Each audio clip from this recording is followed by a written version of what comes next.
update ng bayan, maasahan anumang panahon. Magandang oras po sa ating lahat, narito na ang latest update sa lagay ng ating panahon ngayon at sa susunod na 24 oras. Sa kasalukuyan ay umiiral pa rin ang shear line sa bahagi ng eastern section ng Northern Luzon, samantalang northeast monsoon o amihan naman ang siyang nakakaapekto sa extreme Northern Luzon. Dahil nga sa amihan, asahan ang maulap na kalangitan na may mga mahihinang pag-ulan sa bahagi ng Batanes. Samantalang nakakaapekto naman ang shear line, kaya magdudulot ito ng maulap na kalangitan na may mga kalat-kalat na pag-ulan at pagkilat-pagkulog sa bahagi ng Cordillera Administrative Region sa may Ilocos Norte at ang nalalabing bahagi ng Cagayan Valley. Ang mga lugar na ito ay makakaranas ng katamtaman at minsan ay malalakas na pag-ulan, kaya posible ang mga biglang pagbaha at pagguho ng lupa.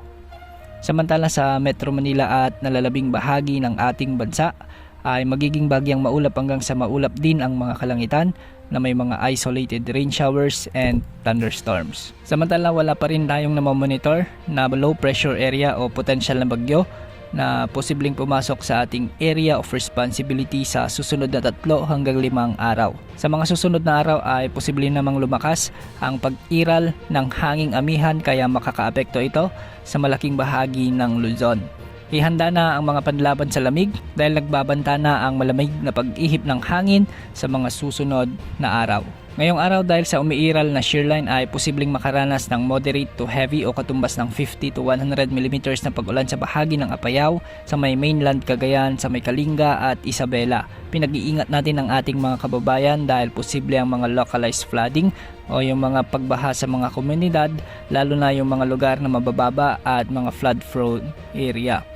Bukas asahan pa rin ang pag-iral ng shear line at posibleng makaapekto pa rin ito sa may extreme Northern Luzon, particular sa bahagi ng Babuyan Islands at sa may Cagayan at Apayao.